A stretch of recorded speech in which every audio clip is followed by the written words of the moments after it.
Assalamualaikum. Jadi sekarang aku dan Dokter Fitria akan membahas seputar perawatan luka untuk di rumah. Jadi jangan kemana-mana dulu ya, Mams. Hai dokter, assalamualaikum. Aduh, lagi di jalan juga ya dok ya? Iya. Hai anak ganteng. Ini mudah-mudahan sinyalnya mendukung ya dok ya untuk sekarang. Mungkin aku akan sapa-sapa dulu Mams yang udah bergabung. Ada Mom Ros, ada Mom Valinda, Mom Nuki. Terima kasih sudah bergabung di live Mutiara Ciputra. Saya Eka dan ada Dokter Fitria atau sering dipanggil Dokter Ipi. Kita udah lama absen dari live Instagram ya, sekarang muncul lagi dengan bahasan yang baru. Tentunya bahasan yang baru ini beda ya dok ya dengan perawatan luka bakar sebelumnya ya dok ya. Beda. Gimana dok? Maaf? Sekarang nggak? Lumayan, tapi agak putus-putus sih barusan. Oke, kita langsung aja ya, mungkin iya. Kita langsung aja nih membahas seputar perawatan luka saat di rumah ya dok ya. Ini kenapa berbeda dengan luka bakar? Karena pembahasan ini lebih kompleks ya, mungkin karena lukanya yang anaknya jatuh atau kena benda-benda tajam. Nah, perawatan luka yang betul di rumah itu bagaimana dok? Silahkan Dokter Fitria. Iya, terima kasih Teh Eka. Terima kasih yang udah join ya. Coba ditonton videonya sampai habis. Jadi hari ini kita bahas tentang bagaimana cara melakukan perawatan luka di rumah ya. Apalagi di tengah pandemik seperti ini kan ya.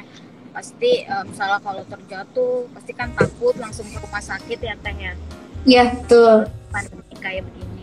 Kita tahu pasti semua orang pernah mengalami luka ya Teh. Gak mungkin gak ada juga, entah itu luka ringan atau luka berat. Pasti semua orang bisa mengalami luka. Nah biasanya yang paling sering ini terjadi pada anak-anak. Karena kan apalagi anak-anak yang baru mulai mengeksplor lingkungan baru, belajar hal-hal baru mulai berjalan, merangkak, naik sepeda. Ini rentan sekali menimbulkan luka ya, atau istilahnya rentan sekali terjadi kecelakaan kecil pada buah hati kita gitu. Nah sebenarnya beberapa kejadian bisa menimbulkan luka pada kulit. Biasanya sih terkenanya pada kulit karena kulit ini merupakan organ tubuh terluar ya, rentan sekali terkena luka gitu ya. Jadi karena dia posisinya paling luar, jadi otomatis rentan sekali menimbulkan luka. Nah, berat ringannya luka itu sendiri tergantung dari jenis-jenis lukanya, lokasi lukanya di mana, dan tingkat keparahannya.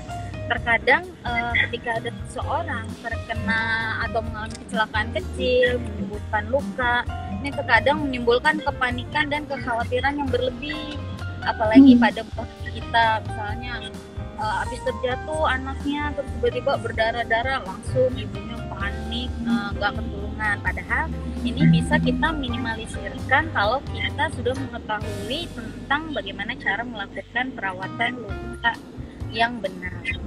Nah, penting sekali melakukan perawatan luka. Jadi kita penting sekali untuk mengetahui ilmunya seperti apa, bagaimana cara melakukan perawatan luka yang benar gitu. Karena kan namanya musibah kan bisa terjadi di mana aja ya Teh ya, dan pada siapapun, entah itu kita sendiri atau keluarga terdekat kita. Nah, tujuan dari perawatan luka ini yang pertama adalah untuk menyembuhkan luka ya. Jadi semakin cepat pasti proses penyembuhannya lebih cepat, lebih baik gitu. Yang pertama tadi menyembuhkan luka, yang kedua meminimalisirkan terjadinya komplikasi atau memperparah tingkat keparahan. Jadi mengurangi ya Teh, mengurangi tingkat keparahannya. Yang ketiga Tahu caranya seperti apa. Yang keempat, dapat mengurangi proses terjadinya infeksi. Yang kelima, untuk ketahui, jadi kita bisa mengeksplor luka yang kita alami itu seperti apa. Nah, itu penting sekali untuk mengetahui tujuan dari perawatan luka itu.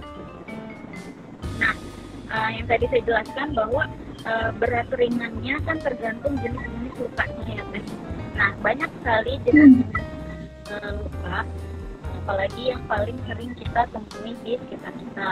Contohnya luka robek, yang kalau apa gitu, lukanya terbuka, luka robek, luka sayat, luka lecet, luka gores, luka tusuk, luka potong, itu banyak banget jenis-jenis lukanya. Nah, penanganan itu tergantung dari jenis lukanya, beda-beda. Jadi untuk hari ini kita membahas bagaimana cara melakukan perawatan luka mandiri di rumah. Berarti yang bisa ditangani hanya luka ringan saja, misalnya kayak tadi luka lecet atau luka tergores. Nah, kalau untuk luka dalam atau yang berat, yang bisa mengenai bagian kulit sampai ke bawah jaringan. Jadi kalau luka yang berat itu dia mempengaruhi bagian bawah kulit. Jadi misalnya tadi lukanya terbuka, terlihat tulang, otot-ototnya, itu harus segera dibawa ke fasilitas kesehatan. Tetapi kalau luka ringan yang hanya mengenai bagian kulit atasnya saja dan tidak mempengaruhi bagian bawah kulit, kita bisa tangani sendiri di rumah. Nah, bagaimana sih tips atau cara-cara untuk melakukan perawatan luka yang benar di rumah? Nah, beberapa poinnya ini bisa dilakukan kalau kita setelah melakukan penanganan di rumah sakit. Misalnya habis dapat jahitan di rumah sakit atau penanganan di rumah sakit apapun, nanti kita bisa terapkan dari tips and triknya melakukan perawatan luka. Yang pertama, sebelum melakukan perawatan luka, cuci tangan terlebih dahulu menggunakan air dan sabun. Ini pasti udah pada sering kan, karena sejak pandemi kan harus mengikuti protokol kesehatan. Jadi kalau cuci tangan udah pada dengan sendirinya. Yang pertama adalah cuci tangan. Udah terbiasa ya. Iya, benar. Yang kedua, ketika lukanya ada perdarahan aktif, yang dimaksud aktif ini misalnya perdarahannya ngocor-ngocor nih, terlihat itu oleh mata kita. Bebat tekan lembut. Jadi ditekan secara lembut dengan kasa steril untuk menghentikan perdarahannya selama 10 menit. Dari 10 menit, kalau perdarahannya tidak terlalu aktif, nanti dia akan berhenti sendiri. Nah, kalau misalnya tidak berhenti sampai 20 menit, segera dibawa ke fasilitas kesehatan. Setelah kita bersihkan perdarahan, yang ketiga, bersihkan lukanya. Dibersihkan lukanya. Nah, bersihkannya ini bisa dengan air atau larutan antiseptik. Jadi dibersihkan dengan air atau larutan antiseptik. Nah, kalau di ada larutan infus atau cairan infus namanya NaCl, itu bisa digunakan untuk membersihkan area luka. Nah, itu harus dibersihkan sampai benar-benar bersih. Jadi pastikan luka tersebut di dalamnya tidak ada kotoran. Misalnya kalau terjatuh di aspal kan kadang suka ada tempel pasir atau ada apa sih yang mungkin bubuk-bubuk apa gitu yang menempel pada itu, pastikan sampai bersih. Bersihkan dengan hati-hati. Nah, kalau bagian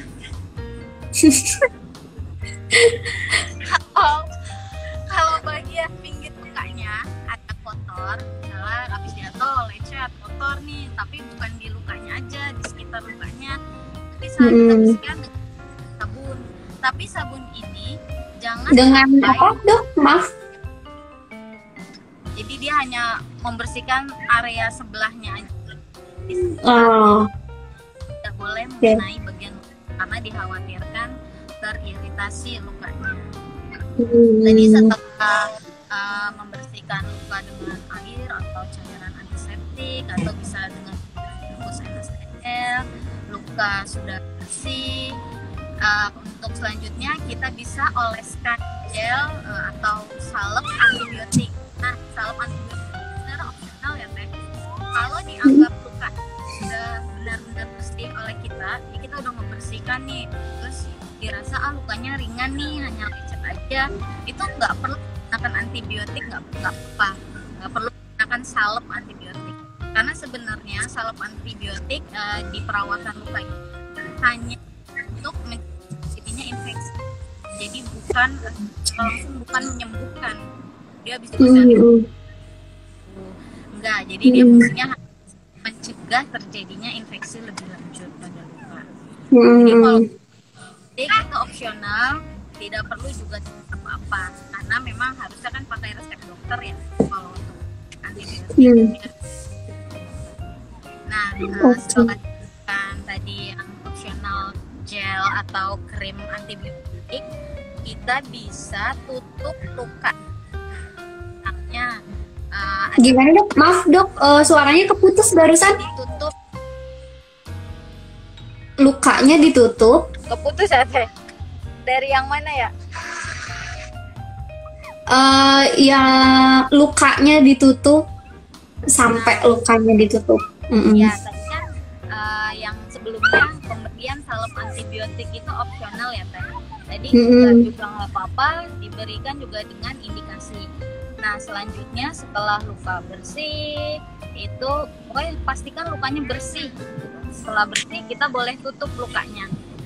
Nah, tutup lukanya itu dengan kasa steril. Jadi biasanya ada nanti di apotek beli kasa, nanti itu kita tutup lukanya dengan kasa tersebut. Nah, nutup lukanya dengan perban ini atau kasa steril ini pada luka-luka yang kurang dari 6 jam.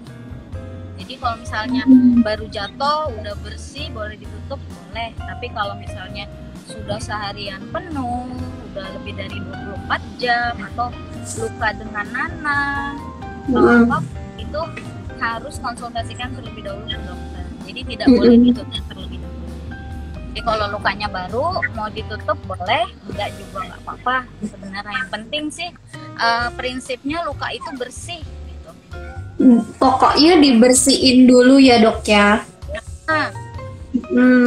Nah, tadi udah ditutupi dengan kasa steril. Jangan lupa juga ganti kasa sterilnya sehari. Misalnya pagi udah pakai, sorenya mandi. Makanya kan nggak boleh basah. Jadi ntar dipakaikan lagi perbannya. Jadi jangan lupa diganti perbannya. Jangan terus-terusan dipakai perban yang itu ya. Pokoknya jangan sampai si perban itu basah atau kotor. Kalau basah atau kotor, kita harus ganti perban yang baru. Jadi kasa yang steril yang baru. Nah, yang terakhir ini opsional juga, minum obat anti nyeri. Kalau memang nyerinya ini kita udah nggak kuat banget gitu. Misalnya sakit banget nih, sok boleh diminum obat anti nyerinya. Tapi kalau dirasa kita masih bisa tahan, enggak juga apa-apa. Nah, itu merupakan cara bagaimana kita melakukan perawatan luka yang benar di rumah. Prinsipnya memang dia harus bersih lukanya, gitu. Pastikan di dalam lukanya tidak ada kotoran yang menempel dan sekitar luka lain. Nah, setelah melakukan perawatan luka, kapan sih kita harus ke fasilitas kesehatan? Kapan nih dok, kita harus ke dokter? Misalnya yang pertama, kalau luka yang kita alami luasnya lebih dari 5 cm, jadi lebar, dan dalamnya lebih dari 1,5 cm. Misalnya luka terbuka tadi Teh, luka robek, kan itu harus dijahit ya Teh ya, kalau misalnya nanti operasi sama dokter, oh ini harus dijahit, terlihat bagian dalamnya, itu harus dibawa ke fasilitas kesehatan. Yang kedua, tadi setelah kita hentikan perdarahan, tapi perdarahannya nggak hilang nih dok selama 20 menit, sok dibawa ke fasilitas kesehatan terdekat, boleh klinik, puskesmas, rumah sakit, yang penting ada dokternya untuk diperiksa lebih lanjut. Yang ketiga, kalau luka tersebut disebabkan oleh benda-benda kotor atau berkarat, contohnya tertusuk paku. Paling sering ya kalau kita lihat tukang yang lagi bangun rumah tertusuk paku atau besi-besi yang sudah berkarat, itu segera dibawa ke fasilitas kesehatan. Tuh. Oh, itu nggak bisa perawatan sendiri di rumah ya dok ya? Tidak, karena dikhawatirkan terjadi tetanus teh. Jadi kalau misalnya luka dengan yang disebabkan oleh benda-benda berkarat, kan kita nggak tahu ya teh kebersihan apakah itu berkarat atau enggak, lebih baik dibawa ke fasilitas kesehatan. Gitu. Takut terjadi tetanus karena si benda berkarat tersebut. Nah, tadi udah luka karena benda berkarat. Selanjutnya luka karena gigitan hewan. Misalnya gigitan hewan anjing, kucing, ular, itu segera dibawa ke fasilitas kesehatan. Karena kan biasanya ada hewan-hewan yang rabies ya teh. Jadi harus mendatangkan virus. Benar, tidak bisa kita tangani. Nah, yang terakhir, kalau setelah kita melakukan perawatan luka, tapi lukanya tidak kunjung sembuh nih, malah muncul tanda-tanda infeksi. Contohnya tanda infeksinya apa aja dok? Kemerahan, bengkak, keluar nanah, berbau busuk, rasa nyeri yang semakin meningkat, buru-buru segera dibawa ke fasilitas kesehatan, apalagi disertai dengan demam lebih dari 38 gitu. Jadi itu beberapa poin, beberapa luka yang harus segera dibawa ke fasilitas kesehatan. Nah, sebenarnya mudah banget kan teh cara merawat luka yang benar. Yang penting prinsipnya dia bersih gitu, sehingga lukanya akan cepat sembuh gitu. Oke, betul tuh. Mungkin ini langsung ke pertanyaan aja ya dok ya. Ada yang bertanya dari Mom Salsabi. Dok, kalau anak jatuh terus benjol, pengobatannya gimana selain kompres pakai air dingin? Aduh, ini emang sering banget ya. Nah, kalau benjol, dilihat dulu nih sekitar lukanya, apakah ada yang lecet atau enggak, atau maksudnya ini kepentok atau gimana ya? Ya kan anak kecil lah tiba-tiba benjol, merah, biru gitu ya. Kalau baik kompres dulu aja pakai air dingin. Jadi yang pasti tadi perawatan luka tetap urutannya, cuci tangan, bersihkan lukanya. Supaya dibersihkan gimana caranya kan kita nggak tahu ya dia kepentok apa atau jatuh ginjal kotor, baik dibersihkan terlebih dahulu baru kompres pakai air dingin. Itu aja kalau untuk biasanya kalau benjol ya kompres aja dingin. Nah, kita harapkan bahwa si benjolan ini nanti mengecil dengan kompres air dingin. Tetapi kalau kita sudah melakukan tindakan perawatan luka yang benar tapi tidak kunjung sembuh, anak mulai makin nyeri, lebih baik diperiksa ke dokter terlebih dahulu. Dilihat apakah tulang dalam masih bagus, atau kan kalau butuh anti nyeri, namanya anak-anak harus sesuai dosis. Apalagi kalau anak-anak tuh kadang kalau dirasa nyeri nggak bilang juga ya dok ya, susah. Jadi kita juga nggak bisa mengira-ngira dia sakitnya gimana gitu. Ini benjol aja, itu kan bahaya juga ya gitu. Terus kalau misalnya anak kena pecahan beling, itu gimana dok? Nah, itu kan kalau anak kena pecahan beling, pecahannya serpihan atau enggak? Kalau misalnya serpihan, kita lakukan perawatan luka dulu nih di rumah nih. Tadi cuci tangan, bersihkan area luka. Nah, pastikan lukanya kan tidak ada serpihan kotoran itu kan. Kalau misalnya ada pinset steril, itu bisa kita cabut sedikit-sedikit yang serpihannya. Tetapi kalau masih ada bagian serpihan yang menyangkut, kita jangan paksakan nih kalau udah nggak bisa sama kita dibersihkan, langsung dibawa ke fasilitas kesehatan. Takutnya dikhawatirkan kalau kita memaksa mengambil yang tancapan yang agak dalam, nanti malah merusak area sekitarnya. Apalagi kalau Oh, jadi yang terlihat di area luar aja ya yang kita ambil serpihannya. Nah, benar. Kita harus lihat dulu. Kan tadi tujuan dari perawatan luka kan untuk mengeksplorasi gitu. Untuk menilai kerusakan yang disebabkan oleh luka. Jadi nanti kalau dirasa serpihan yang masih bisa kita ambil, oh udah bersih nggak ada, oke, kita lakukan perawatan kita sendiri. Tapi kalau perdarahan yang banyak, ada sesuatu serpihan yang tidak bisa tercabut, segera dibawa ke fasilitas kesehatan. Oke. Mungkin Mas ada yang mau ditanyakan lagi, silahkan ya.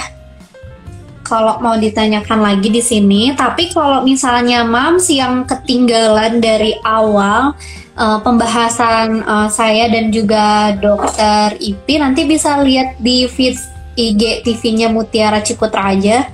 Nanti ada di situ ya pembahasan tentang luka ini gitu. Oke. Iya, insya Allah ya.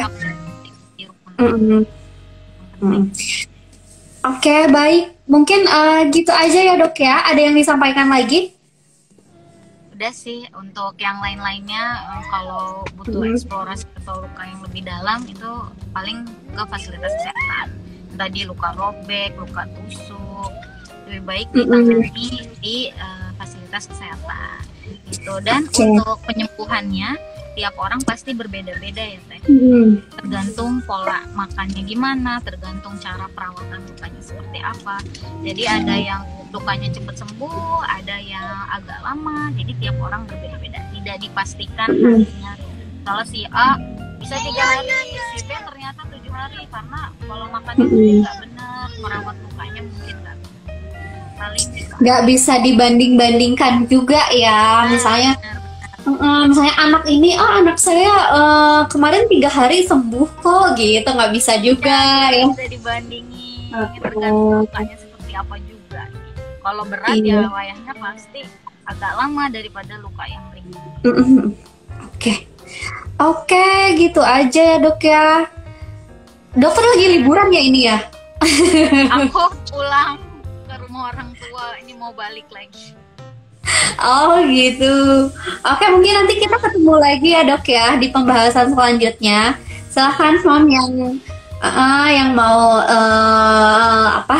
lihat lagi, nonton lagi IG live hari ini, bisa nanti di IG-nya Mutiara Ciputra ya. Oke dok, kalau gitu kita pamitan aja ya. Oh maaf, nggak ada suaranya dok. Makasih Teh Eka. Oh iya, makasih dok. Terima kasih Mam semua yang udah gabung. Terima kasih sudah menyempatkan waktunya. Kalau gitu kita pamit ya. Dah, assalamualaikum warahmatullahi wabarakatuh.